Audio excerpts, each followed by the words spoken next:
Sutra teratai yang menakjubkan. Bab 17, Pembedaan Jasa Kebajikan. Shin Fasyang Sutra Teratai, episode 1573. Manusia dan dewa mendengarkan dharma dan memunculkan sukacita dalam hati. Manusia dan dewa setelah mendengarkan dharma memunculkan sukacita dalam hati yang seharum awan dari asap dupa atau embun manis. Dengan batin jernih mendengarkan dharma yang istimewa dan menakjubkan. Lebih banyak mendengarkan dharma dan mendermakan dengan sila, samadhi, dan kebijaksanaan. Semerbak dharma dan angin moralitas tiada seorang pun yang tidak menciumnya. Menghirup harumnya dharma agung dan membangkitkan kebahagiaan yang tak terhingga. Keharuman dari sila, samadhi, kebijaksanaan atau prajna, pembebasan atau vimukti, pengetahuan dan pandangan akan pembebasan atau vimukti jnana darsana. Hendaknya menebarkan benih kebajikan pada lahan berkah. Bersungguh hati untuk lebih bisa memahami. Manusia dan dewa setelah mendengarkan dharma memunculkan sukacita dalam hati. Kita semuanya tahu bahwa dalam beberapa hari ini terus membahas mengenai ini. Bab pembedaan jasa kebajikan. Di dalamnya membicarakan tentang begitu banyak orang dalam jangka waktu yang demikian panjang terus menerima bimbingan dari Sang Buddha. Satu persatu mempraktikkan dan melatih diri berlandaskan dharma. Telah berhasil dalam pencapaian, sedang dalam proses pencapaian, belum berhasil mencapai penghasilan. Jumlahnya terlalu besar untuk diperhitungkan. Bukankah semua orang berada di dalam dharma? Kondisi batin setiap orang, perasaan setiap orang, adalah dalam, dangkal, luas, dan seterusnya. Semuanya tergantung pada kapasitas setiap orang. Namun, tidak peduli bagaimanapun kapasitas mereka, penjelasan keseluruhan adalah bersukacita. Dan sukacita ini adalah dharma, sukacita dalam dharma. Sukacita dalam dharma berbeda dengan sukacita. Sukacitanya para makhluk awam adalah sukacita memperoleh materi. Sukacita mendapatkan manfaat. Ada materi dan ada yang didapatkan. Materi bisa sampai di suatu kondisi rusak, kondisi di mana kita meminta materi dan keuntungan ini. Kondisi ini juga mengakibatkan kehilangan. Makanya, sukacita para makhluk awam hanyalah bersifat sementara. Sedangkan sukacita dalam dharma bagi manusia dan dewa adalah berbeda dengan ini. Prinsip sejati dari alam semesta, Sang Buddha menjelaskan dengan teliti, menganalisa, disesuaikan dengan akar kapasitas kita. Masing-masing sesuai dengan pengalaman sendiri dan jalan untuk mendapatkan prinsip sejati.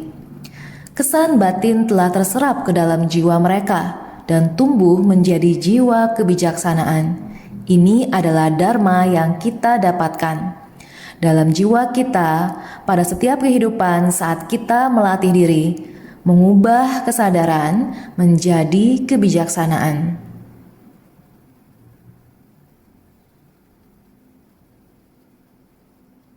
Kebijaksanaan terakumulasi setetes demi setetes. Jiwa kebijaksanaan yang tumbuh berkembang seperti ini. Jiwa kebijaksanaan yang terakumulasi seperti ini. Prinsip kebenaran ini terus-menerus dikumpulkan, terus-menerus dipupuk, dan tumbuh berkembang. Sukacita dalam dharma begini, sukacita dalam dharma ini adalah abadi. Sehingga adalah lama dan panjang. Ini sebagai pertanda dharma yang diperoleh dari akumulasi giat bersemangat Maka dharma demikian yang dirasakan oleh dewa dan manusia, yang dirasakan oleh bodhisattva, di tengah kondisi yang demikian, tidak tahu apakah kita dapat menghayatinya. Seharum awan dari asap dupa atau embun manis. Ini aroma demikian, seperti harum awan dari asap dupa dan embun manis.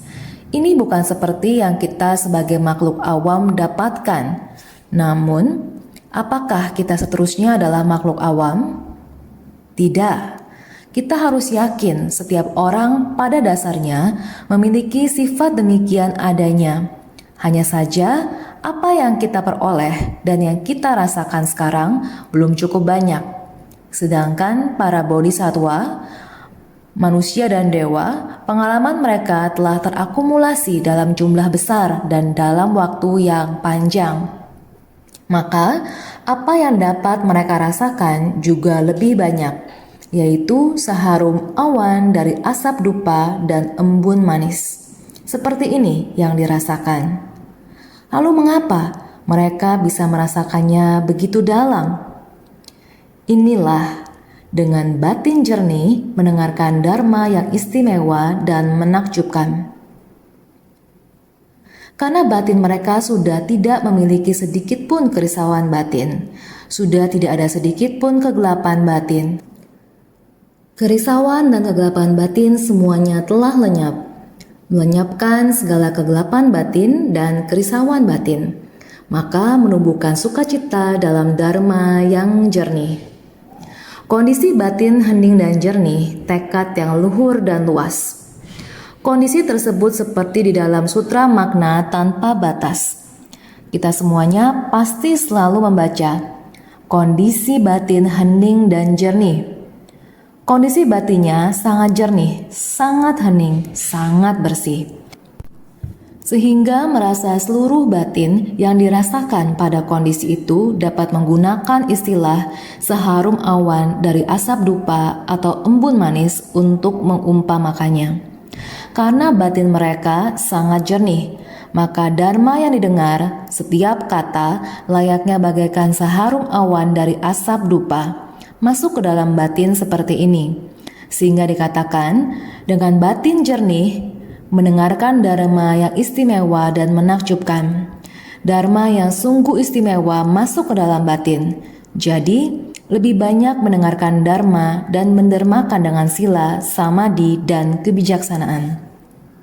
Mereka terus mendengarkan dan mendengarkan, karena dalam sutra teratai dimulai dari sutra makna tanpa batas. Segalanya adalah tentang mendengarkan dharma, memberi dan masuk ke kerumunan orang. Makanya, dharma yang didengar adalah jalan bodhisattva yang biasa diajarkan dan diubah oleh Sang Buddha. Bodhisattva, 6 paramita dan segala prakteknya.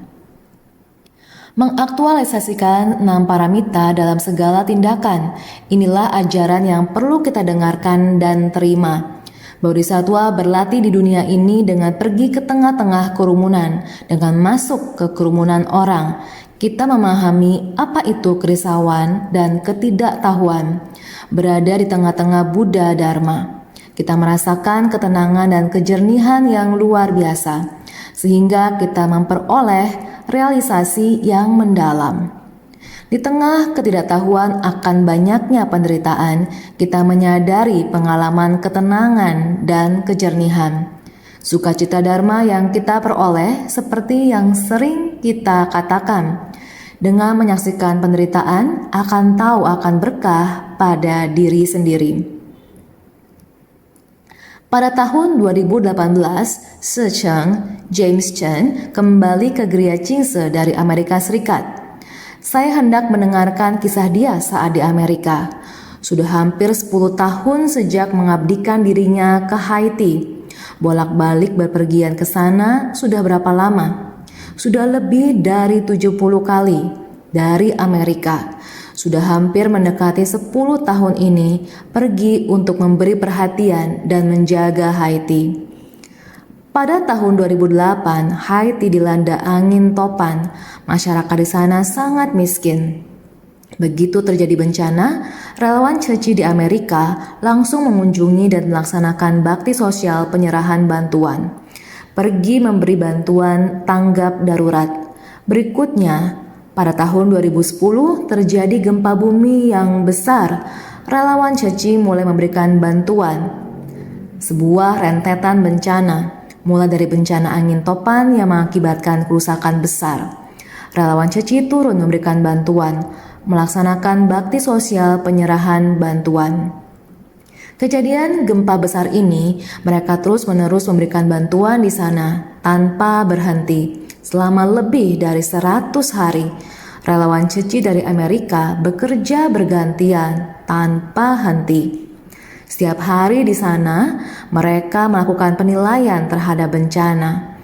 Ini karena melihat selembar demi selembar foto dari James Chen.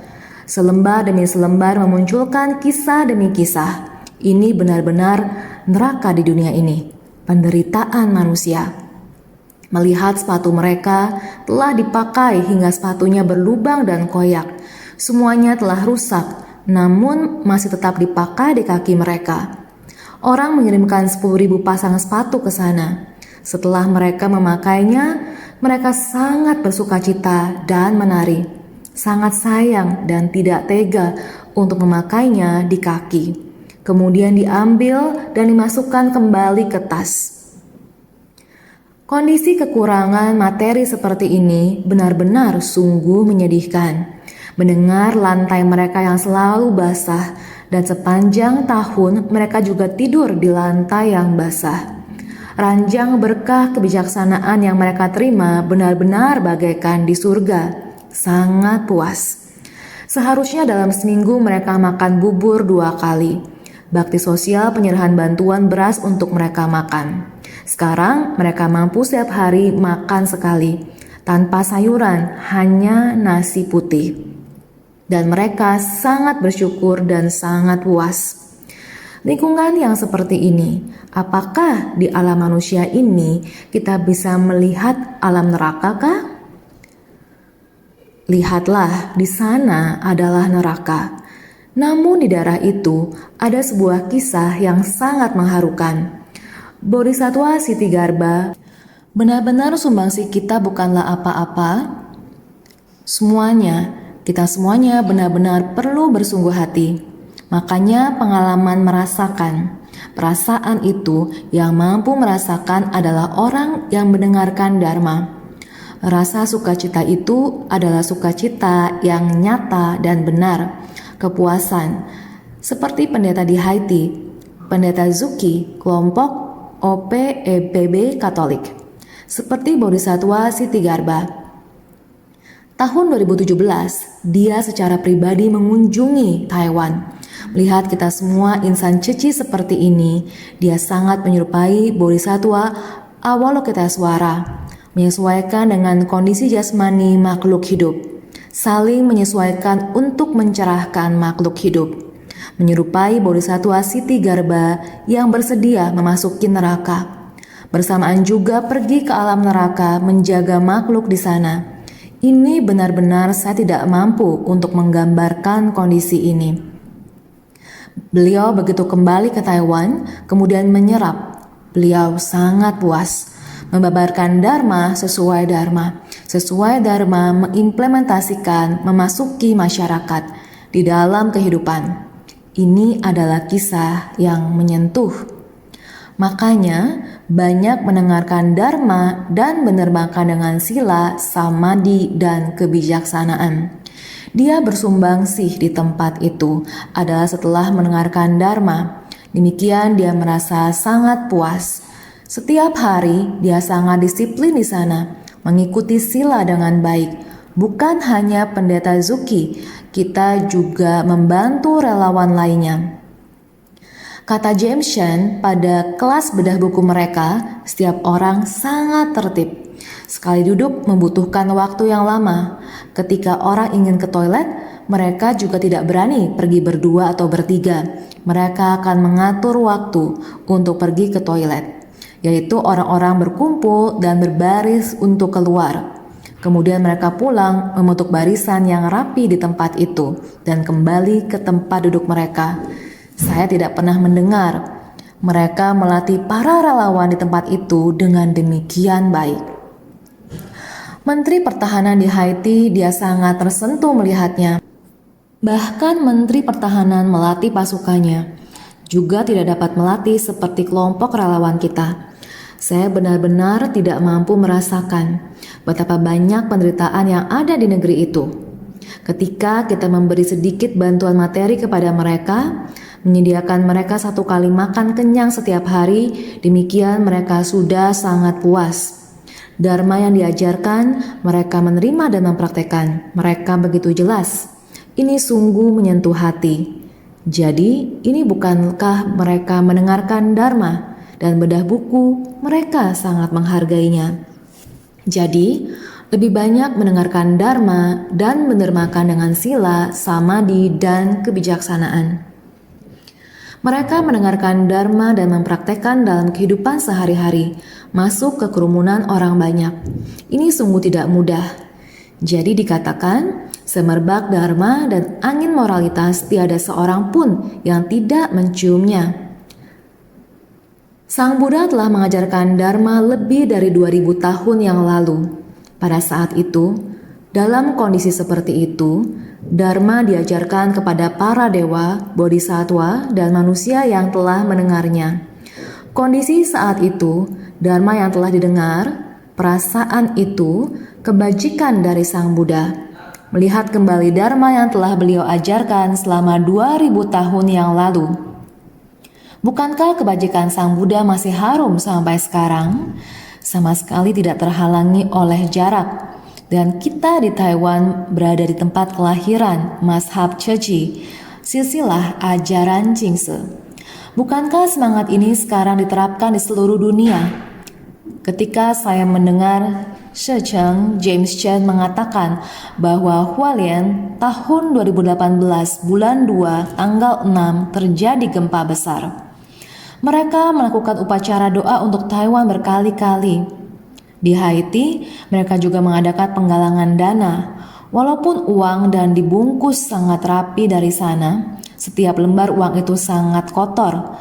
Bukan perumpamaan kotor, tapi kenyataannya memang sangat kotor. Kemudian di salah satu sudutnya dari 5 NTD, bahkan 1 kantongan ini.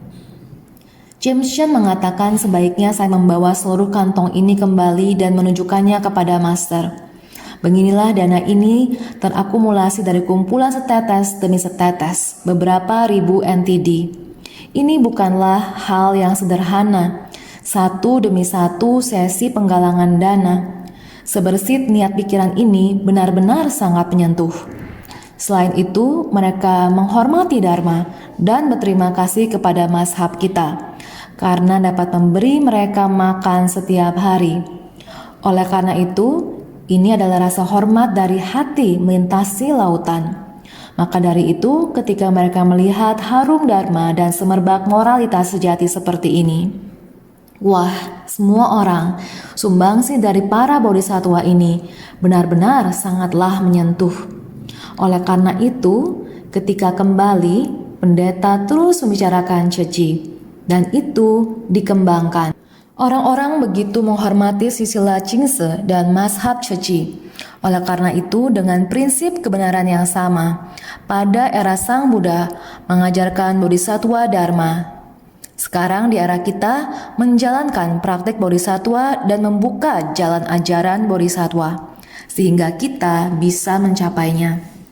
Jadi, menghirup harumnya Dharma agung dan membangkitkan kebahagiaan yang tak terhingga. Ketika mendengar Dharma ini, merasa sukacita dan masuk ke dalam hati, merasa bahagia. Karena merasa bahagia dan gembira, maka diucapkan. Tidak hanya mendengar kata, kegembiraan ataupun bahagia akan cenderung menerima Dharma ini. Dengan cara ini, mengarahkan satu tumbuh menjadi tak terhingga dan terus mengarahkannya. Oleh karena itu, menghirup harumnya Dharma agung dan membangkitkan kebahagiaan yang tak terhingga. Sangat sukacita, bersedia satu tumbuh menjadi tak terhingga, satu demi satu bersukacita. Maka ini adalah keharuman dari sila, samadhi, kebijaksanaan atau prajna, pembebasan atau vimukti, pengetahuan dan pandangan akan pembebasan atau vimukti, jnana, darsana, yaitu sangat menyadari akan dharma ini. Maka hendaknya menebarkan benih kebajikan, seluruh kebajikan pada ladang berkah di seluruh dunia. Kita bisa menerapkan Dharma Buddha di antara orang banyak, tetapi kita harus menyerap Dharma ke dalam batin. Kita mesti bersukacita ketika mendengarkan Dharma. Dengan sukacita dalam Dharma, dunia spiritual kita akan seharum awan dari asap dupa atau embun manis. Ketika menerima Dharma ini di dalam batin kita, pikiran kita harus senantiasa menghapuskan kerisauan, bahkan ketika hal di sekitar kita tidak sesuai harapan. Ketika suatu hal bukan yang kita kehendaki, tetapi setelah ini berlalu, kita mesti memahami dan bersyukur. Demikianlah adanya. Apalagi yang bisa kita pinta? Ketika kita merasa tidak berdaya, apa yang bisa kita lakukan? Kita mesti melepasnya dan melihat pada Dharma dan memiliki pikiran yang jernih. Bisa mendekat pada Dharma Buddha adalah hal yang sangat istimewa. Jadi kita mesti memiliki sukacita Dharma, sangat bersukacita. Hanya ketika orang mendengar, barulah saya ada kesempatan untuk berbicara. Jadi saya juga sangat bersyukur. Karena itu, kita mesti mengesampingkan segala ketidakberdayaan dan menumbuhkan rasa syukur yang tak terhingga di dalam hati kita. Kita hendaknya bersyukur. Jadi, kita mesti bersungguh hati. Lebih banyak mendengarkan Dharma dan mendermakan dengan sila, samadhi, dan kebijaksanaan. Dengan sebab dan kondisi yang istimewa ini, saya harap kita semua bisa berupaya maksimal untuk melatih ajaran tanpa kebocoran. Pengetahuan dan pandangan akan pembebasan atau vimukti, jnana, darsana. Dari pengetahuan dan pandangan akan pembebasan atau vimukti, jnana, darsana. Semua orang hendaknya bersungguh hati. Jadi, naskah sutra sebelumnya menyebutkan, Bhagawan membabarkan Dharma tak terhingga dan tak terbayangkan, memberikan banyak manfaat yang tiada terbatas, laksana alam semesta. Hujan bunga Mandarawa dan bunga Maha Mandarawa turun dari langit. Indra dan Brahma, sejumlah butiran pasir di sungai Gangga datang dari tanah-tanah Buddha yang tak terhitung.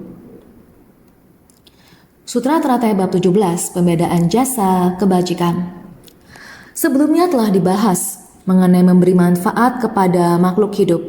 Dengan harapan Bodhisattva mampu memberi manfaat kepada makhluk hidup.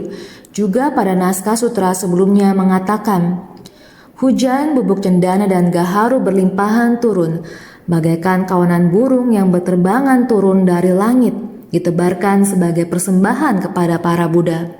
Genderang surgawi di angkasa mengeluarkan suara menakjubkan dengan sendirinya. Puluhan juta jenis jubah surgawi berputar-putar turun. Sutra Teratai Bab 17, Pembedaan Jasa Kebajikan. Jubah surgawi mewakilkan misinya. Saat ini adalah masa dari era kekeruhan, sehingga puluhan juta jenis jubah surgawi ini harus mengikuti akar kapasitas berbagai jenis orang, berbagai orang dengan tanggung jawabnya masing-masing, sehingga berputar-putar. Asalkan menyebarkan misi ini secara universal, ketika menerima misi kita saling bekerja sama. Ini juga waktunya untuk kita. Waktunya kita untuk menerima jubah surgawi. Saya pernah menjelaskan jubah surgawi kepada Anda semua. Penjelasan kita adalah demikian, bukan penjelasan dari Sutra Buddha. Inilah bagaimana kita menjelaskannya. Mari, naskah sutra selanjutnya mengatakan demikian.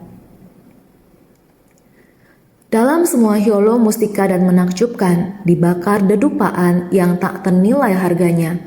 Keharuman dengan sendirinya menyebar kemana-mana.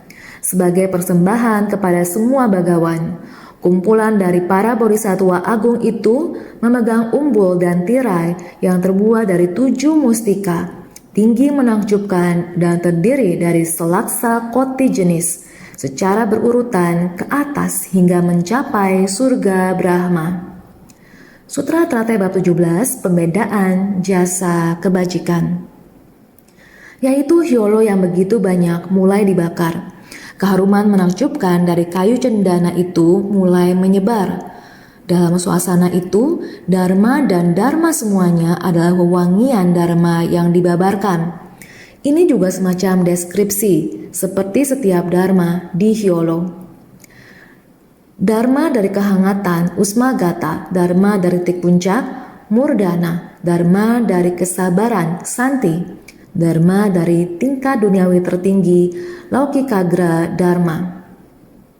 Ini sudah mulai jelas dibabarkan. Semua orang juga membina diri. Ajaran kendaraan besar dan kecil ditambah dengan 4 penerapan atur catur, prayoga. Ajaran kendaraan kecil, 4 kebenaran mulia, ajaran kendaraan besar, 4 ikrar agung. Masing memiliki 4 penerapan atau catur prayoga. 4 ikrar agung ini, 4 sifat luhur atau Chatvari Aparamanani. Ini semua adalah praktek ajaran kendaraan besar. Maka ditambah dengan 4 penerapan atau catur prayoga dan lain-lain. Ini semuanya harus bersungguh hati, seperti di hyolo. Keharuman dari wewangian terus muncul. Wewangian ini adalah perumpamaan semerbak moral kebajikan dari penerapan pembinaan diri.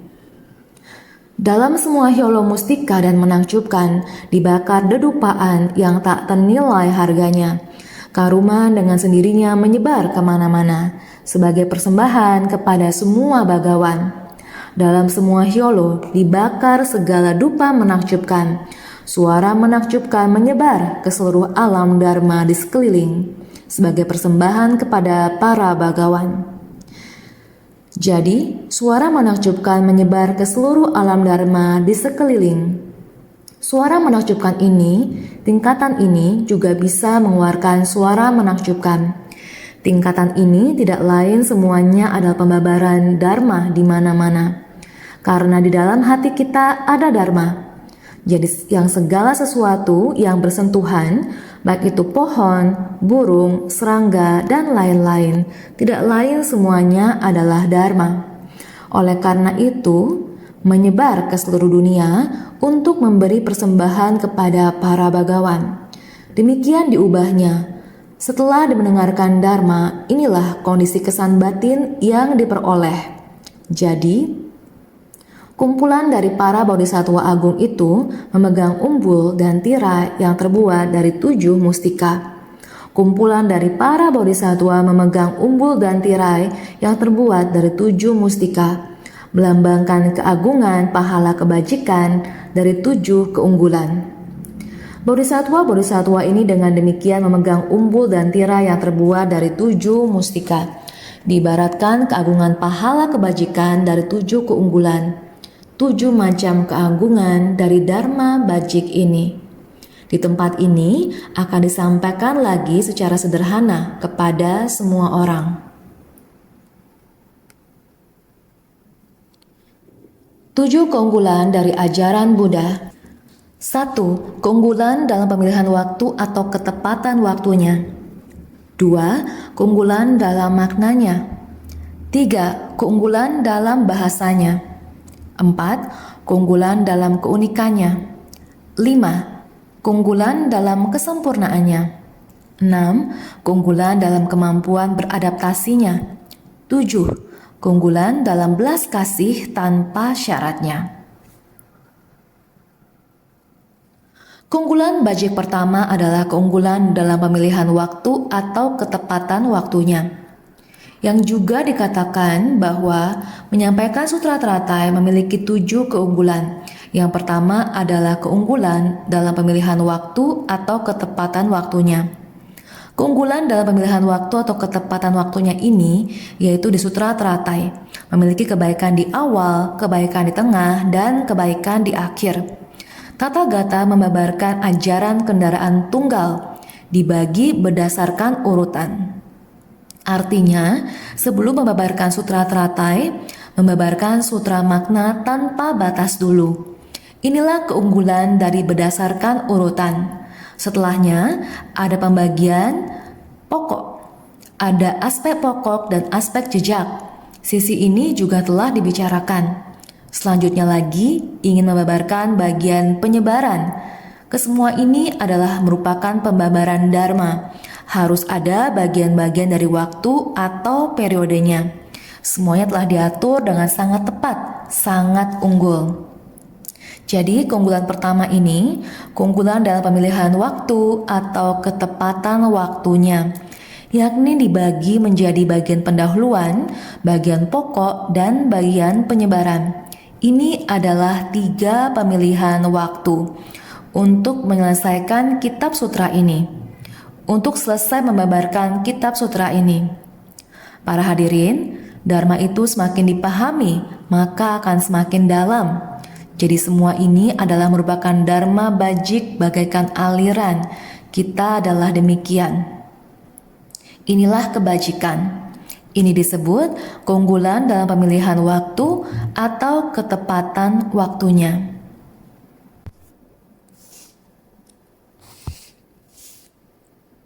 Pertama dari 7 keunggulan. Keunggulan dalam pemilihan waktu atau ketepatan waktunya merujuk pada kebaikan di awal, kebaikan di tengah, dan kebaikan di akhir daripada sutra teratai.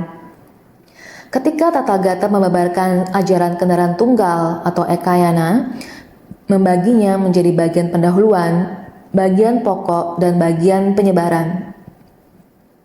Semuanya diajarkan pada waktu yang tepat sesuai kapasitas, agar memberi manfaat bagi mereka. Makanya disebut keunggulan dalam pemilihan waktu atau ketepatan waktunya. Sesuai kapasitas. Setiap orang menerima dharma yang sesuai dengan dirinya. Baru saja dikatakan bahwa setiap orang menerima sukacita dharma yang berbeda. Sang Buddha memberi pengajaran sesuai dengan kapasitas atau penerimaan muridnya.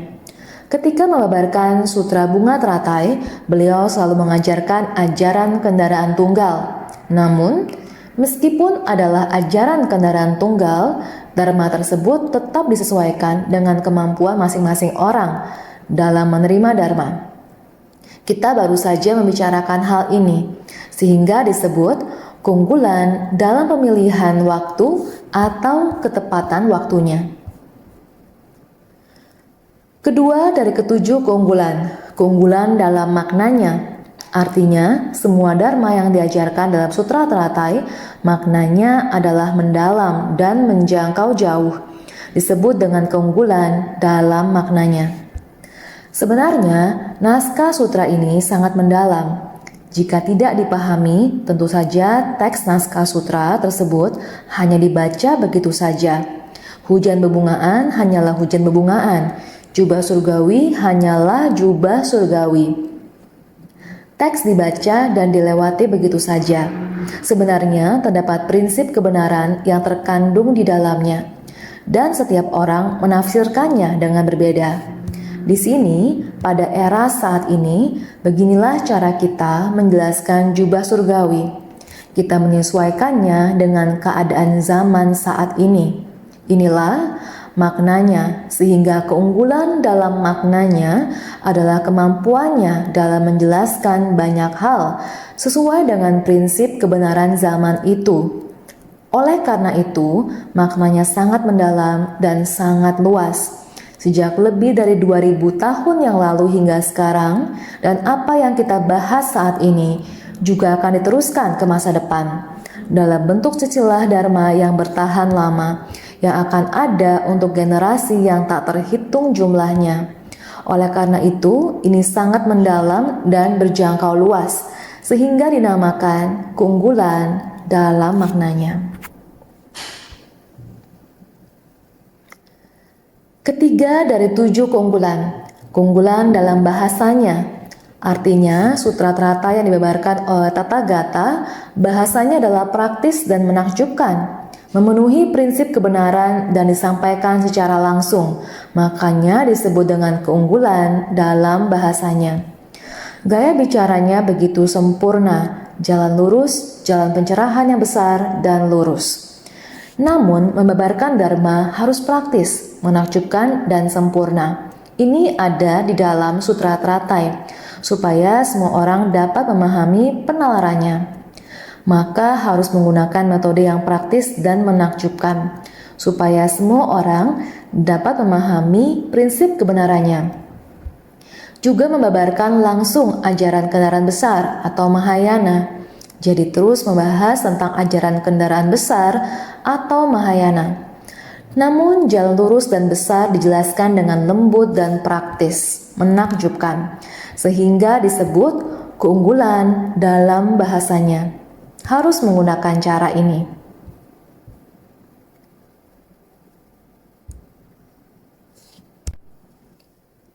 Keempat dari 7 keunggulan, keunggulan dalam keunikannya.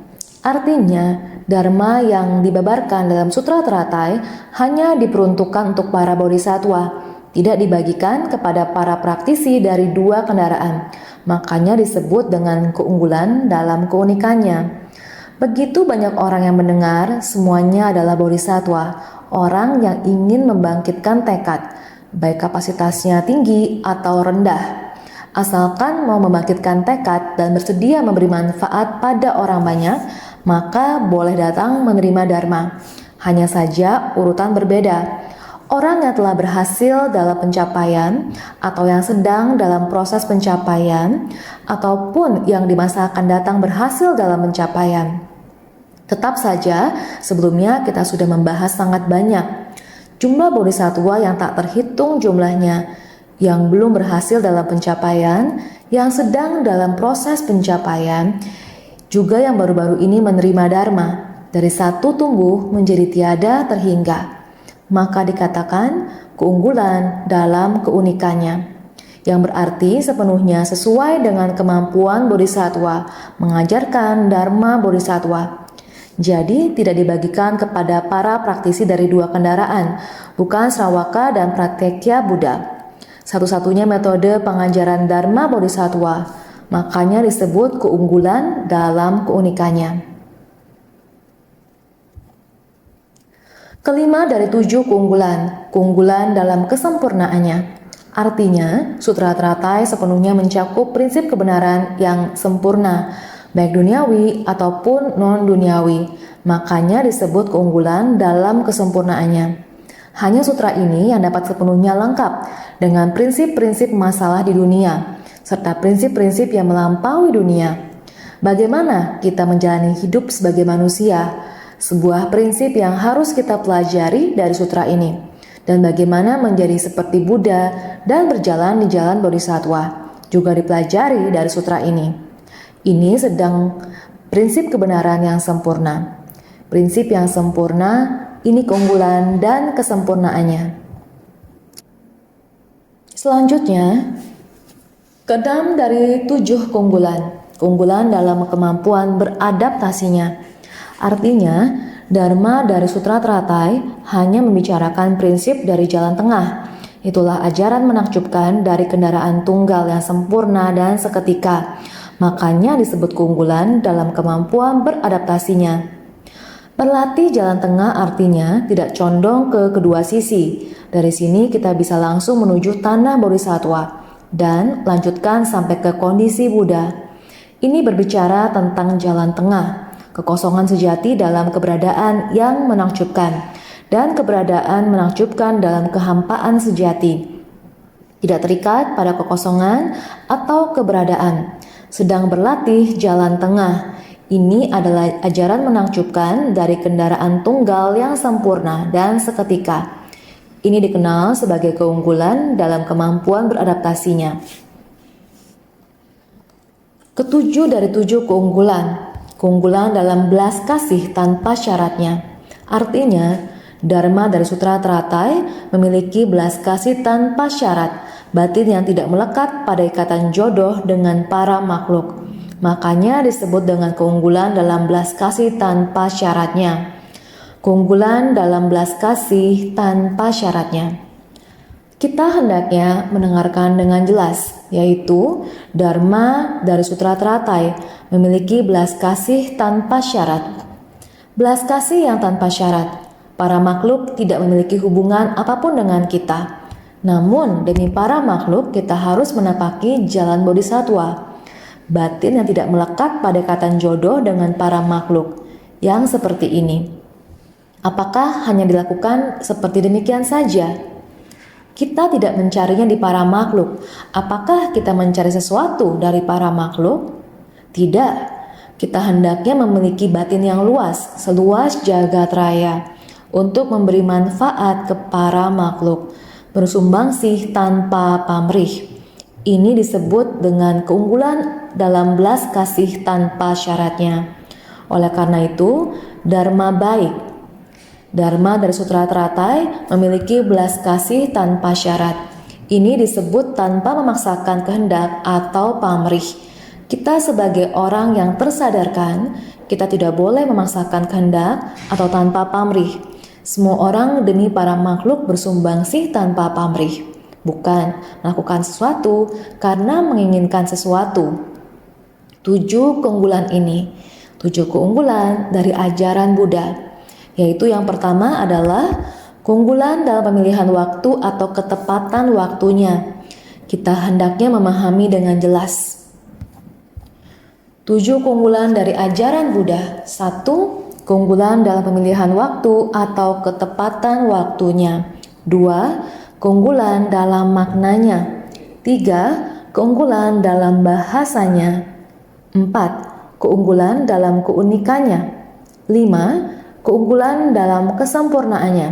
6. Keunggulan dalam kemampuan beradaptasinya. 7. Keunggulan dalam belas kasih tanpa syaratnya. Berharap semua orang memahaminya.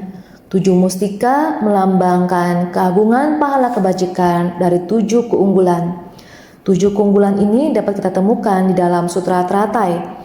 Dharma ini untuk kita memiliki makna yang sangat mendalam untuk pendidikan kita. 7 keunggulan ini semua ada di dalam Sutra Teratai. Oleh karena itu, kita hendaknya bersungguh hati. Berikut selanjutnya adalah tinggi menakjubkan dan terdiri dari selaksa koti jenis secara berurutan ke atas hingga mencapai surga Brahma. Tinggi, unggul, menakjubkan, dan bagus ada sebanyak selaksa koti jenis.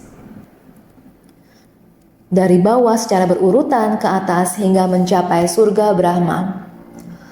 Prinsip kebenaran yang banyak sekali selaksa koti jenis, seperti perumpamaan menaburkan banyak jenis bunga, ataupun bodhisattva memegang umbul dan tirai, yaitu bodhisattva memegang umbul dan tirai, adalah 7 jenis keunggulan dari prinsip kebenaran, sangat menakjubkan.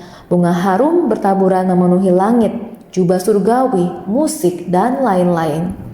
Kemudian bodhisattva memegang umbul dan tirai lagi, menggunakan ini mengumpamakan kondisi ini. Tinggi, menakjubkan yang banyak ini tidak dapat dilukiskan.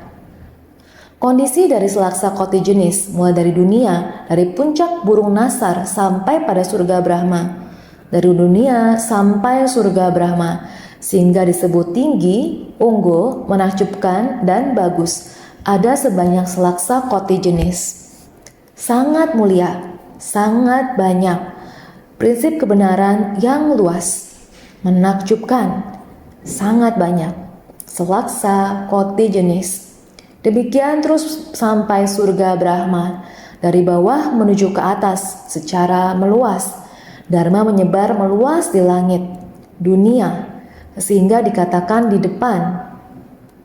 Manusia dan dewa setelah mendengarkan Dharma memunculkan sukacita dalam hati.